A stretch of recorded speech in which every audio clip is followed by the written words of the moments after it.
Oui, bonjour les amis, donc je vous fais un petit coucou. Aujourd'hui, je ne vous parlerai pas en face à face parce que j'ai l'objectif de vous faire une petite vidéo pour vous montrer la réalisation du point de bouclette qui est dans la deuxième partie, dans la deuxième étape de notre salle au fil du temps.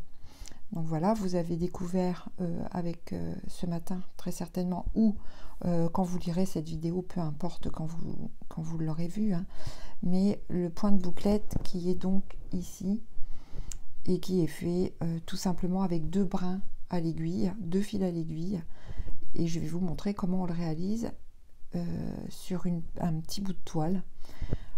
C'est difficile pour moi de faire cette vidéo parce que j'ai cassé mon trépied. D'habitude, je peux facilement mettre le trépied devant et jouer avec mes mains. Mais là, j'ai dû utiliser un autre support pour mettre mon téléphone. Et du coup, je ne vois pas trop ce que je fais. Je pense que normalement, je suis dans le bon champ pour pouvoir vous faire la vidéo. Donc, voilà. Donc, je voulais vous montrer l'étape. J'en profite pour vous dire que les petites perles que j'ai posées ici et ici, pour l'instant, elles ne figurent pas. Pour les fleurs, on les mettra à la fin. Pour ce qui est de la frise là en dentelle, vous pouvez les mettre aussi à la fin. Moi, je les avais placées. Là, mon ouvrage, il est pratiquement terminé. Donc, si vous voulez, attendez peut-être la fin pour les placer, pour les positionner. Donc, je vous montre, elles sont ici matérialisées par des petits points jaunes. Et voilà, donc comment j'ai matérialisé les points de bouclette sur le schéma. Donc vous voyez, j'ai utilisé des points arrière pour le faire, mais vous, bien sûr, vous n'allez pas faire les points arrière, vous allez faire le fameux point de bouclette que je vais vous montrer maintenant. Donc que je vais vous montrer au niveau de la réalisation. Donc voilà, j'ai pris un petit bout de toile à broder, couleur vintage mocha. Vous prenez une petite chute pour vous entraîner. Moi, c'est ce que j'ai fait. J'ai pris une petite chute. J'ai réalisé les points de broderie, les points comptés de broderie qui sont ici. Hein, voilà, je les ai faits. Et donc, vous prenez votre fil. Vous, en l'occurrence, vous allez prendre le fil blanc B5200 de chez DMC de la palette. Moi, j'ai pris un fil légèrement jaune pâle. Et vous allez faire le point de bouclette. Alors, le point de bouclette, c'est très simple. J'espère que vous voyez bien. Je vais essayer de... Pas facile, hein. Bon, je pense que ça devrait être bon. Voilà, c'est peut-être mieux comme ça. Donc, vous allez utiliser deux fils à l'aiguille, comme je vous disais, pour faire les points de bouclette. Vous allez donc commencer à sortir votre aiguille à l'extrême gauche, en bas de votre premier point compté. Vous sortez les fils jusqu'au bout. Moi, j'ai fait un petit nœud, mais vous pouvez aussi arrêter le fil à l'arrière des points de nœud qui sont ici, si vous ne voulez pas avoir de nœud. Ensuite, une fois que vous avez tiré votre fil, donc comme ceci, vous allez re-rentrer votre aiguille à l'endroit exact où vous avez sorti votre fil juste avant, ici. Et vous allez le ressortir.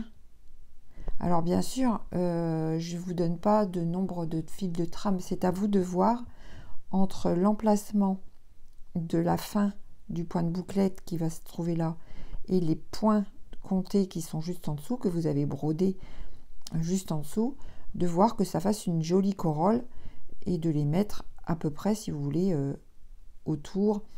Voilà, vous pouvez vous aider du diagramme éventuellement pour voir à peu près l'emplacement, voilà, de la fin des points, pour que ça fasse quelque chose d'harmonieux.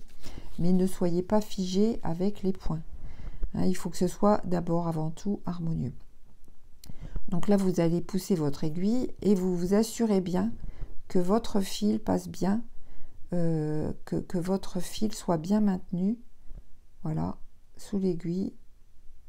Et voilà.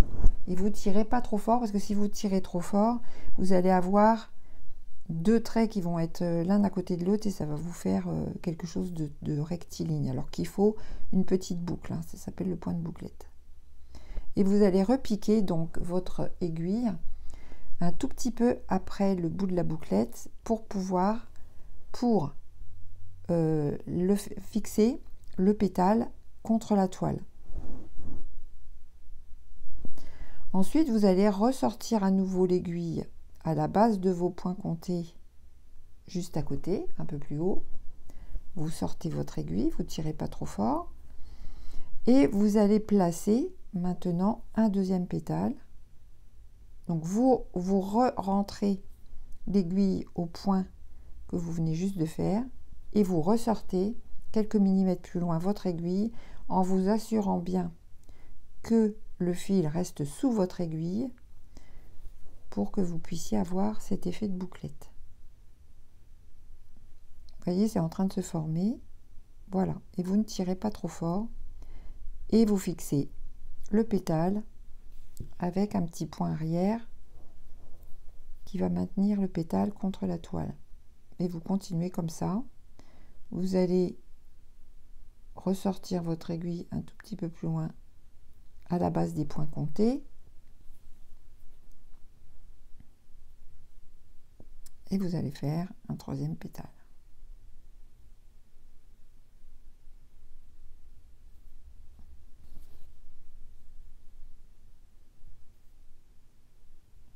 Et vous, bien sûr, vous allez orienter le pétale de façon à ce qu'il se place en corolle tout autour de votre du cœur de la fleur en fait. Voilà.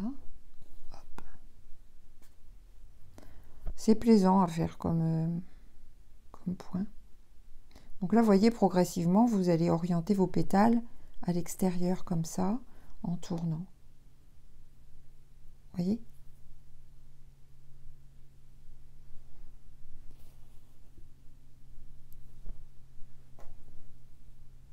Maintenant, vous allez de l'autre côté, puisque là, vos points de croix sont en train de tourner.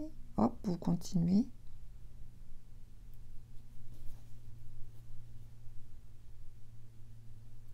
Vous voyez, c'est pas compliqué.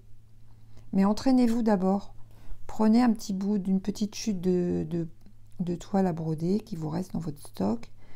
Prenez un petit peu de fil blanc. Il y en a beaucoup sur la palette. Vous allez pas le... Vous avez largement de quoi faire des essais avant. Et puis, n'hésitez pas à tourner votre toile avec votre main comme ça. Regardez, c'est joli. Hop.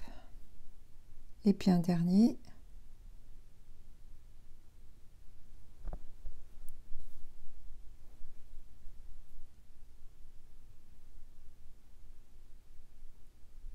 Voilà.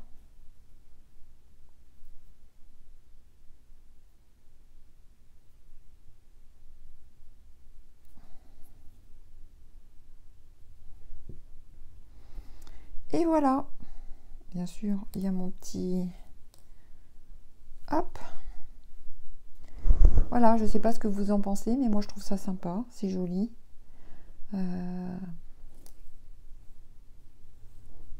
Voilà, c'est comme ça. Hop. Voilà.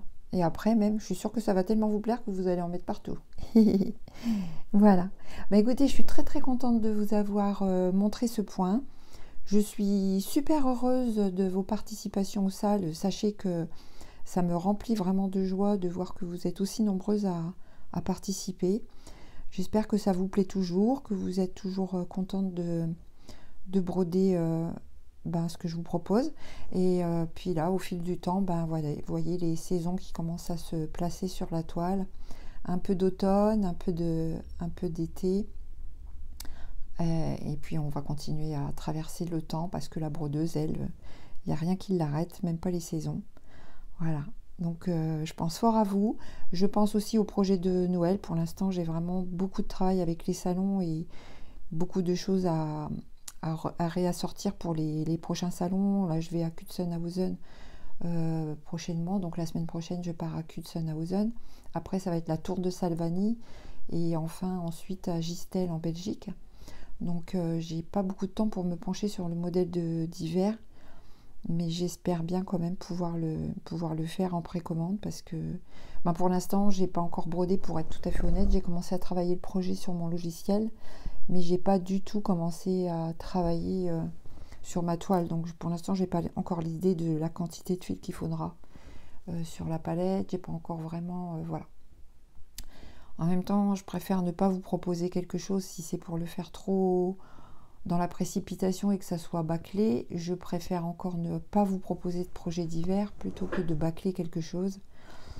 Donc ce que je vous propose, c'est de me respecter, de faire les choses aussi pour que moi je ne sois pas non plus complètement débordée, mais que dans la mesure du possible, je puisse quand même vous proposer quelque chose. Voilà. Bon, bah écoutez, je vous souhaite une très très bonne journée, une bonne continuation. Prenez surtout bien le temps de broder, sans précipitation. On a absolument tout le temps devant nous. D'ailleurs, au fil du temps, bah, c'est bien ça, c'est que le temps passe aussi vite qu'on veut bien lui donner. C'est ça quoi, en fait. Quand on est en train de broder, bah, on est dans notre bulle et c'est ça qui est génial. Voilà, je vous embrasse et puis je vous dis à très très bientôt. Au revoir.